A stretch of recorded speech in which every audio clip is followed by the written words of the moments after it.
Buenos días. Nuevamente estamos en otro teórico del módulo de bioquímica.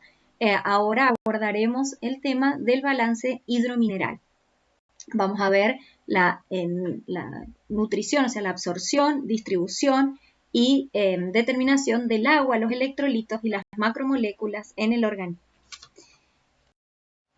Aquí tienen la bibliografía que se utilizó para el desarrollo de esta temática. Y partiremos con el agua y cómo ésta se distribuye en el organismo. Y si ustedes se fijan en esta tabla, pueden observar que varía el porcentaje en el volumen total del cuerpo del agua, dependiendo si estamos hablando de un hombre adulto, de una mujer adulta o de un lactante.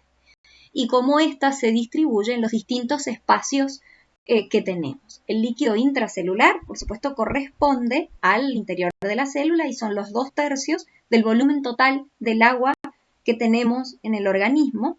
O sea que la que más sufre en el caso de pérdidas de líquido o de agua es la célula. Luego el líquido extracelular, que corresponde al líquido intersticial, es el que está en los tejidos y también que circula por los vasos linfáticos. El líquido intravascular, que corresponde a casi 12 litros del volumen total de sangre, o sea, casi todo el líquido extravascular se encuentra en los lechos vasculares. El líquido transcelular, que este es el líquido que encontramos en el líquido cefalorraquídeo, en las pleuras, en la luz del tubo digestivo, en el sistema urinario, en los pulmones. Ese es lo que conocemos como el líquido transcelular. También es importante tener en cuenta que no todos los órganos poseen la misma cantidad de agua, y eso depende, por supuesto, de su función. El órgano con más agua es la piel y el músculo, y, por ejemplo, órganos con mucho menos agua lo son el hueso y el tejido adiposo.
Hay conceptos químicos que es importante que abordemos, los vamos a hacer de manera muy somera.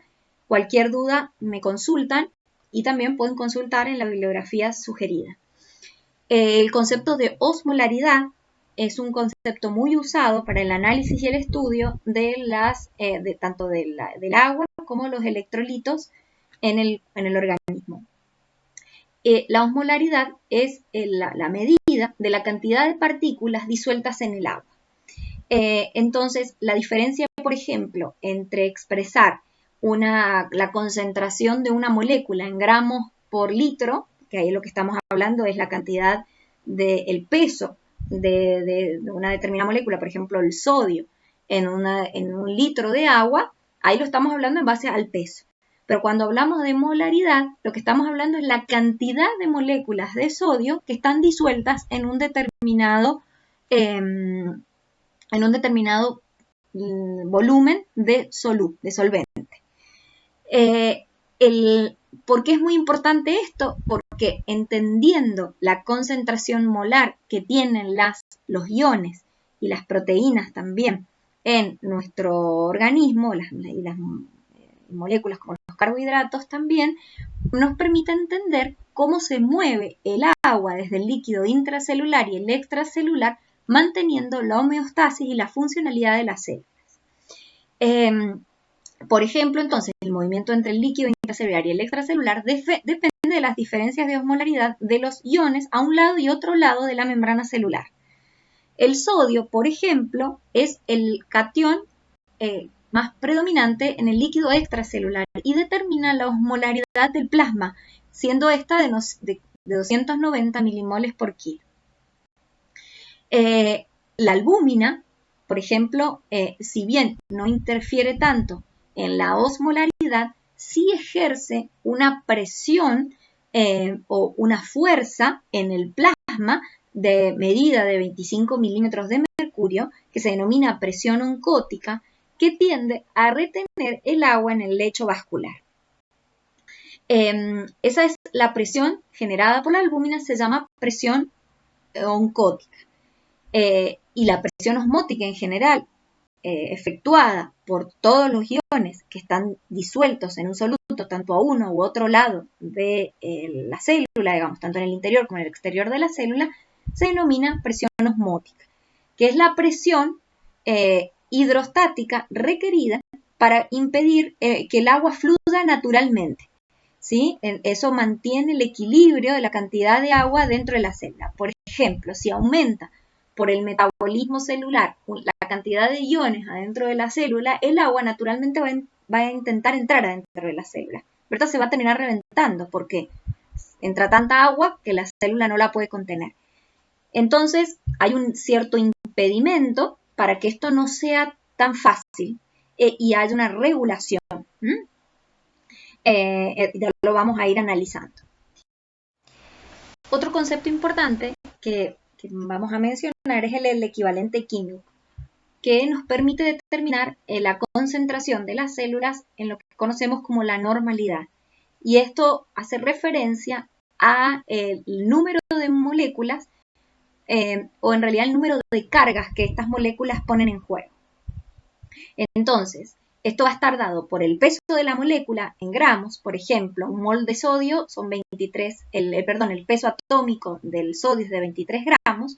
Y yo sé que el sodio otorga cuando está en solución, tiende a disociarse y tiene una carga positiva.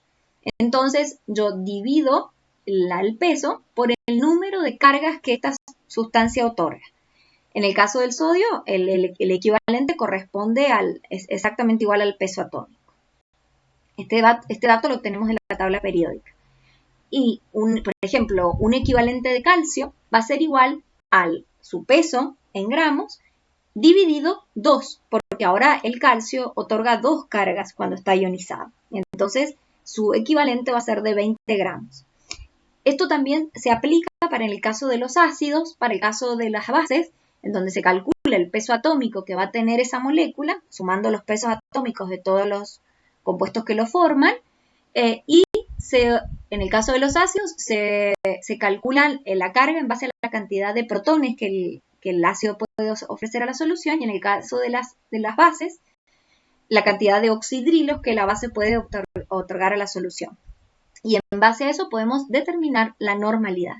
Les explico esto porque hay muchas veces en donde ustedes van a leer en la bibliografía la concentración de los iones expresada en miliequivalentes por litro. Entonces, para que entiendan la diferencia entre molaridad y normalidad en la expresión de la concentración de los iones en los distintos líquidos del organismo. Y en este sentido, aquí tienen una tabla en donde tienen las concentraciones de los cationes y de los aniones en los distintos líquidos. ¿Se acuerdan que lo habíamos clasificado en el líquido extracelular y el intracelular? En el líquido extracelular vamos a tener el plasma, que es el líquido que circula en los vasos sanguíneos, y el intersticial, que es el que está en los tejidos por fuera de las células. Si ustedes se fijan, estos son los cationes, y el cation predominante en el líquido extracelular es el sodio, y el anión predominante es el cloro. Si ustedes se fijan, la cantidad de electrolitos está equiparada, las cargas positivas con las cargas negativas. Esto da el principio de electroneutralidad. Todas aquellas vamos a tener una suspensión de moléculas que generan cargas positivas, y eso va a estar equiparado con la suficiente cantidad de cargas negativas para que el plasma sea eléctricamente neutro. En donde, bueno, por ejemplo, el cloro es el predominante, pero también tenemos el aporte de fosfatos, sulfatos, ácidos orgánicos, proteínas y el bicarbonato. Las proteínas están del lado de los aniones porque en el pH fisiológico las proteínas tienden a estar cargadas de manera negativa. En cambio, si vemos el líquido intracelular, vamos a ver que el potasio es el líquido, el cation predominante en el líquido intracelular adentro de la célula, y los fosfatos y las proteínas son las mayoritarias como fuente de cargas negativas. Las proteínas juegan un papel muy importante como les decía recién, en la regulación y en el movimiento del agua de un lado hacia el otro. Fíjense que en el plasma la concentración de proteínas es de 6 a 8 gramos por decilitro. En la linfa es un poquito más baja, de 1 a 3 gramos por decilitro, y eso es básicamente lo que los diferencia. El resto, casi todos los compuestos tienen la misma concentración, pero en la célula es mucho más alta la concentración de proteínas. También acá tienen la definición de los aniones orgánicos que están nombrados en las tablas. Este principio de electroneutralidad y en parte explica cómo se mueve el agua cuando tenemos una membrana semipermeable que coordina el movimiento, regula el movimiento de agua de un lado hacia el otro, lo explica el equilibrio de Gibbs y Donat. Y tiene 3 principios básicos.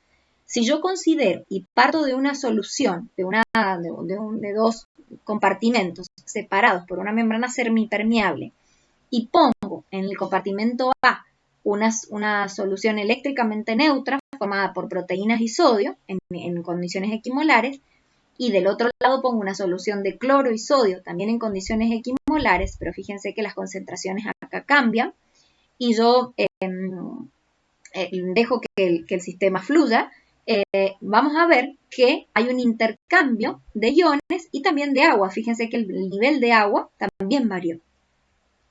En donde se movieron el cloro, el sodio, de manera tal de ajustar la presión osmótica generada por las sustancias, tanto a uno u otro lado de la membrana. Lo importante es entender que las concentraciones de aniones y cationes siempre va a ser igual a ambos lados de la membrana. Puede ser diferente en cantidad y calidad, pero van a ser eléctricamente neutros a ambos lados de la membrana. En aquel lado donde las proteínas estén presentes, como no van a poder atravesar la membrana semipermeable, vamos a tener más cationes y menos aniones difusibles, y la presión osmótica del lado con más proteínas es ligeramente mayor, por lo tanto el agua tiende a acumularse aquí. Esto también sucede en el organismo si consideramos la división que existe entre el interior de la célula y el lecho vascular. Por supuesto que intervienen otros factores, y si uno hiciera una medición del sistema de Gibbs y Donat, por supuesto cuando entra el sistema biológico in vivo hay variaciones porque entran en juego otras variables. Este movimiento de líquido hacia el interior de la célula o hacia el lecho vascular está regulado no solamente por la presión osmótica y oncótica, sino también por la presión hidrostática generada por la presión arterial que tiene la sangre dentro de los capilares.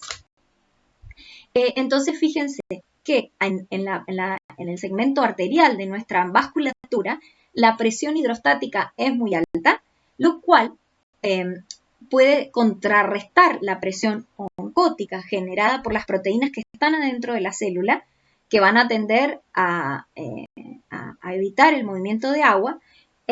Entonces, esta presión hidrostática permite vencer esa presión oncótica y la sangre oxigenada y cargada de nutrientes que viene en las arterias y tiende a ingresar a la célula. En cambio, cuando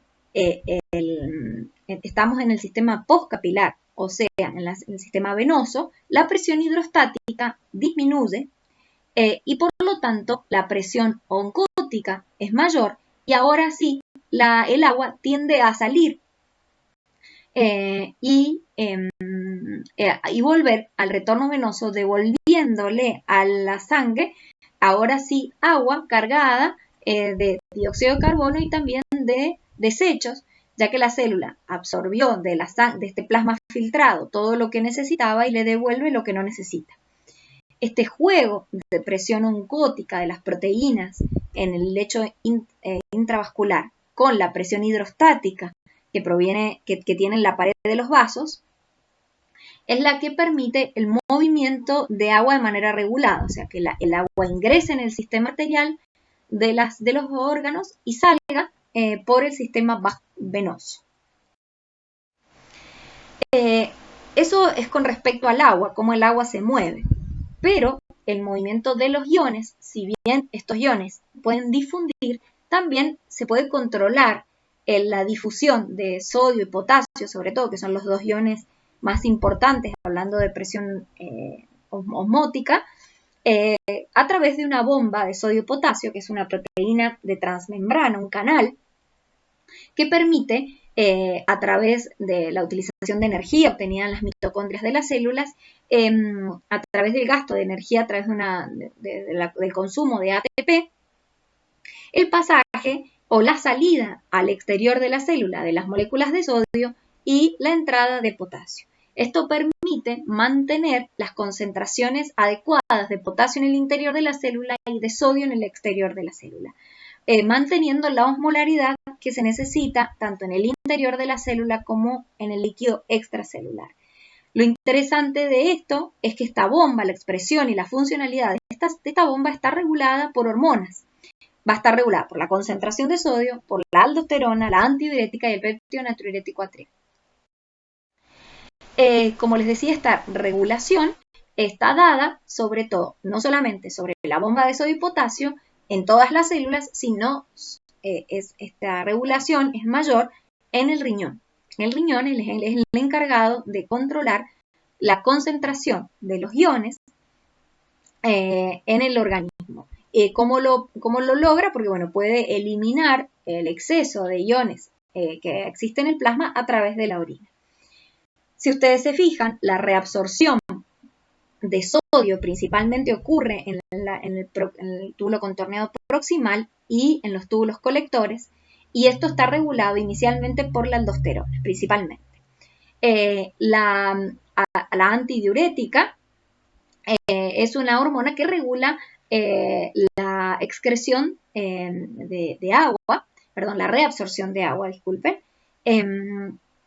en donde por eso actúa a nivel de los túbulos colectores, concentrando la orina y eliminando la mínima cantidad de agua posible, y de esta manera puede regular el volumen de agua en el líquido extracelular. Entonces, la aldosterona regula la reabsorción de sodio, la excreción de potasio también, y el péptido natriurético atrial aumenta la excreción de sodio, favorece la excreción de sodio, también actuando en la primera parte de la nefrona. Un mecanismo interesante del control del volumen de agua y también de iones en el organismo es el de la formación de orina, que el riñón, por supuesto, es el órgano encargado de regular este proceso. Va a mantener la osmolaridad y el volumen del líquido extracelular y también tiene una función de controlar el estado ácido-base. ¿Cómo se genera la orina?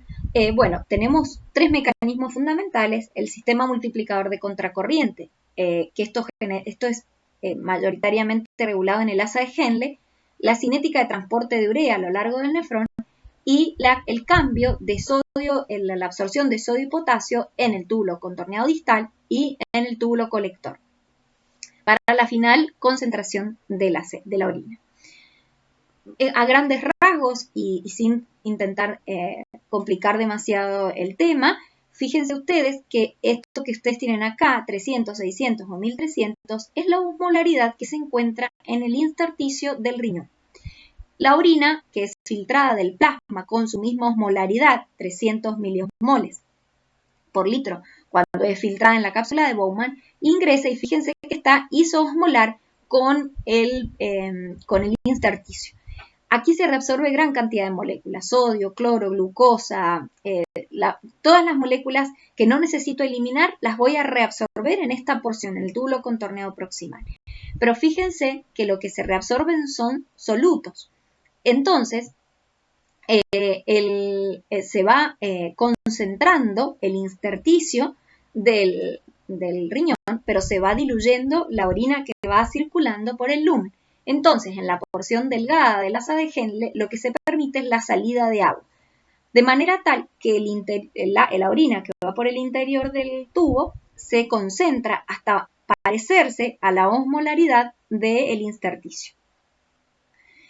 Este intercambio, una vez que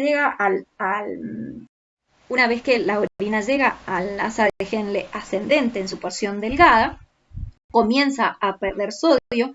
Esto también favorece el mantenimiento de un medio hiperosmolar en la médula renal. Acuérdense que de este lado había salido agua, así que de este lado vuelve a salir sodio para mantener esta hiperosmolaridad. La orina va transcurriendo por este sistema de conductos y se va, para poder seguir circulando, se va igualando la densidad, la osmolaridad, perdón, de la orina con respecto a la osmolaridad del líquido intersticial. De manera tal que una vez que se ha eliminado todos los componentes que no se quieren eliminar, lo único que le resta al túbulo colector es regular la cantidad de agua que se va a eliminar. Hay una concentración límite, o sea, si yo elimino una determinada cantidad de sodio y potasio por orina, eso me va hay un límite de concentración de sodio y potasio que va a poder liberar el riñón, por lo tanto va a limitar la cantidad de agua. Lo mínimo que podemos eliminar son 600 mililitros por día en condiciones normales. Pero si la ingesta de agua ha sido mayor, vamos a poder eliminar una orina un poco más diluida. Cuando el agua corporal se altera por distintas situaciones, vamos a tener dos posibles situaciones de alteración del equilibrio de agua: la deshidratación o la hiperhidratación. La deshidratación es la disminución del agua corporal y la hiperhidratación el aumento del agua corporal. Depende de si esta pérdida de agua, en el caso de la deshidratación, estuvo acompañada por sales o no. Esta deshidratación puede ser hipertónica, o sea, ¿qué quiere decir? Que se perdió solo agua y no se perdieron sales. Hipotónica quiere decir que se perdieron más sales que agua.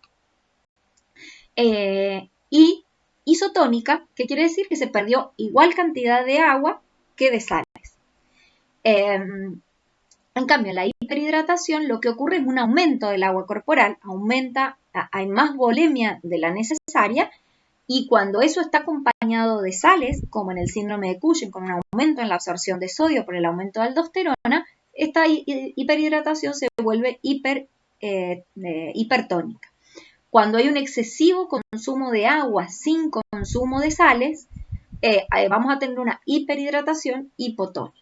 Y cuando ese aumento en el volumen de agua en el cuerpo, tanto sea en el líquido extravascular como en el intersticio, y eso está acompañado de sales, eso lo vamos a llamar una hiperhidratación isotónica, y es lo que observamos en los edemas generalizados.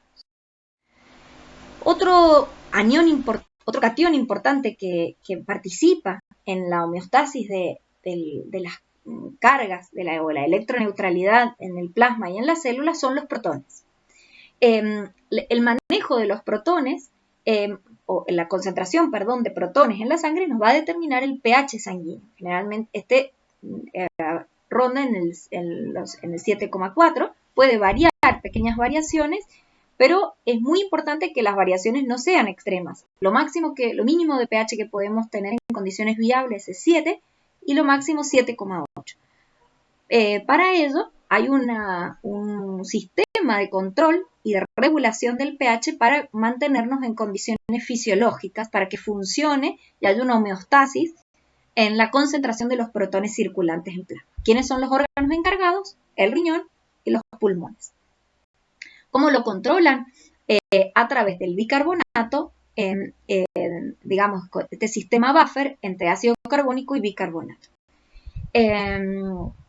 Los pulmones lo van a hacer a través de la eliminación de dióxido de carbono, los riñones a través de la eliminación o reabsorción del bicarbonato. Es un sistema muy complejo y cuando varía, por ejemplo, las condiciones desde el punto de vista metabólico, como lo es una diabetes no controlada y metabólicamente hay una generación excesiva de bicarbonato o de un consumo excesivo de bicarbonato y un exceso de protones circulando, voy a tener acidosis metabólica en el caso de un aumento de los protones y una alcalosis metabólica en el caso de un aumento del bicarbonato circulante.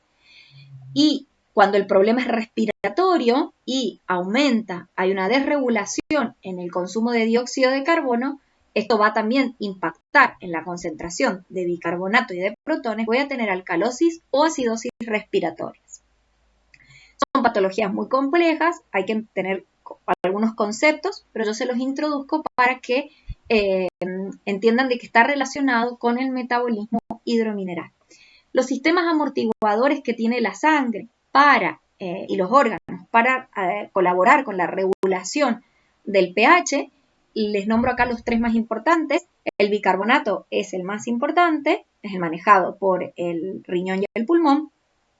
Las proteínas y la hemoglobina también funcionan como sistemas amortiguadores y los fosfatos. También el hueso y entre otros sistemas permiten también la regulación del pH sanguíneo, que es muy importante que se mantenga en valores correctos.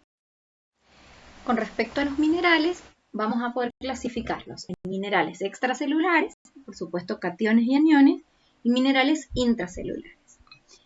En los minerales extracelulares más importantes, ya los vimos en el ionograma de Gamble, en donde voy a detenerme en el metabolismo del calcio, en el caso de los extracelulares, y en el caso de los intracelulares, en el metabolismo del hierro, pues son metabolismos más complejos, y les pido que ustedes avancen con la bibliografía sugerida en el metabolismo de los otros iones que yo les nombro a continuación. Les dejo una guía para que ustedes se puedan guiar de qué manera estudiarlos para que sea más fácil su comprensión. Con respecto al metabolismo del calcio, este es como dijimos, un catión extracelular. Es muy importante mantener la concentración de calcio en el plasma sanguíneo. Y para ello hay mecanismos muy complejos puestos en juego. El calcio bueno, su reservorio más importante es el hueso. Lo ingerimos a través de los alimentos, junto con la vitamina D. El calcio, principalmente la fuente son los lácteos y la vitamina D, el pescado. Tiene funciones muy importantes en el músculo, en la contracción muscular, en la excitabilidad de las neuronas y en todas las células funciona como segundo mensajero en las cadenas de traducción de señales. La regulación intracelular va a estar dada por las mitocondrias, que son uno de los reservorios del calcio dentro de la célula, y el retículo endoplasmático liso. La concentración tiene que ser muy ajustada y para que no exceda la concentración intracitoplasmática de calcio, la mitocondria y el retículo endoplásmico liso tienen bombas de calcio que permiten su absorción o liberación de acuerdo al proceso celular que se esté llevando a cabo. Con respecto a la regulación extracelular, o sea, plasmática, Una vez que el calcio es ingerido en la dieta, ingresa a través del intestino, ¿sí? Y parte es reabsorbido y enviado al líquido extracelular.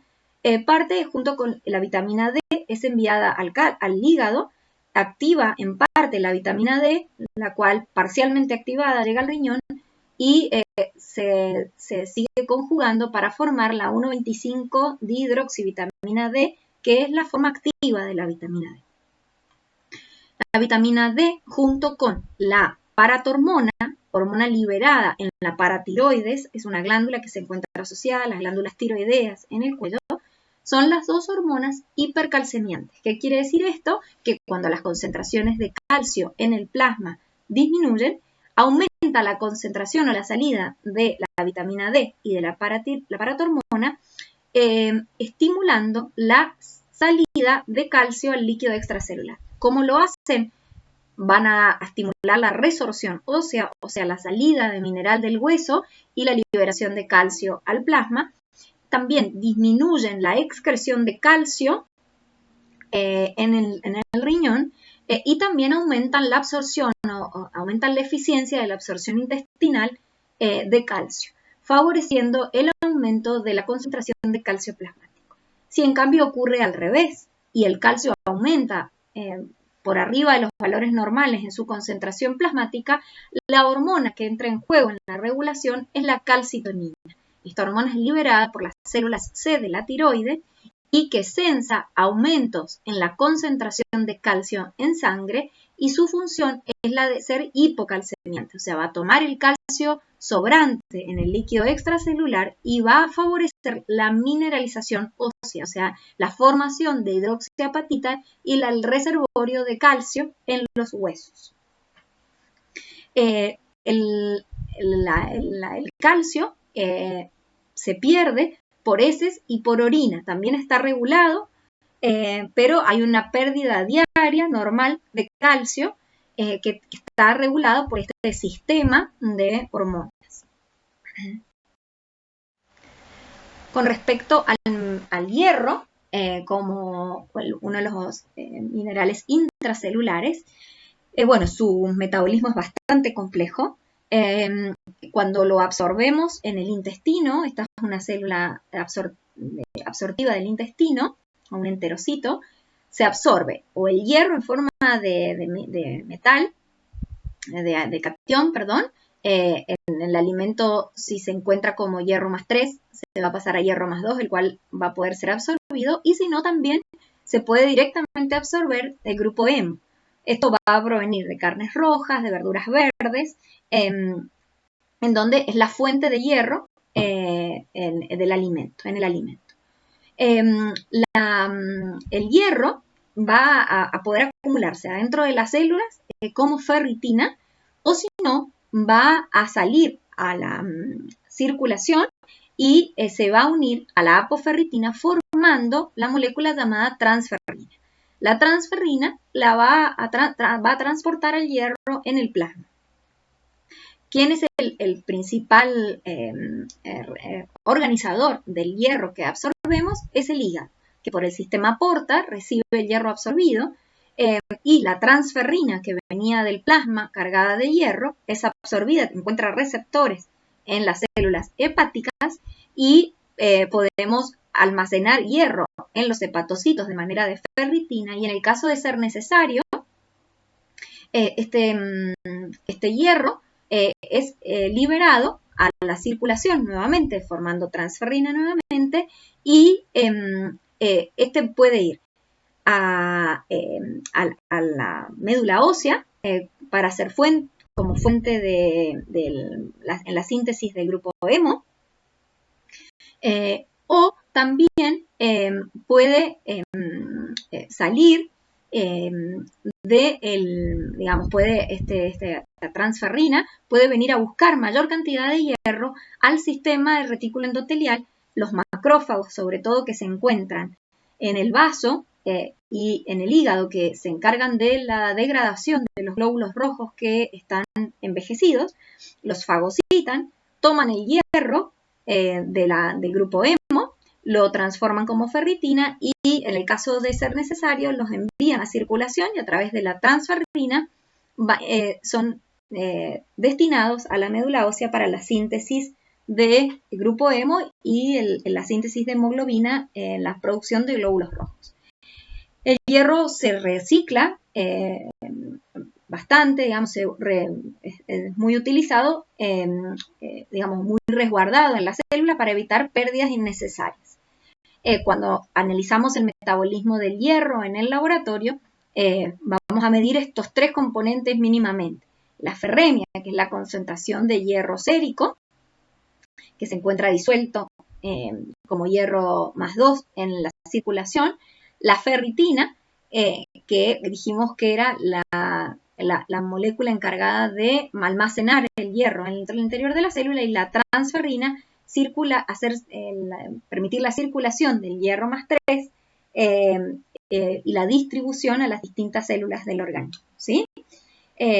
Por ejemplo, deficiencias de hierro traen aparejados anemias ferropénicas, que eso quiere decir que están deprivadas de hierro, y en el hemograma las podemos ver como microcitosis hipocrómicas. Bueno, más adelante vamos a ver el hemograma como examen de estudio de las células sanguíneas. Como les decía, aquí tienen los otros minerales que ustedes deben estudiar su metabolismo, guiado, tienen algunos titulares como para que ustedes se vayan guiando en su estudio. Está el sodio, el potasio, y los oligoelementos, que si bien no están en alta concentración en el organismo, son muy importantes su ingesta diaria para la correcta funcionalidad de enzimas muy importantes, como por ejemplo las enzimas de la cadena respiratoria, enzimas vitaminas, la función de las neuronas, etc. Muy bien, aquí hemos terminado con este teórico. Nos vemos en el próximo. Muchas gracias.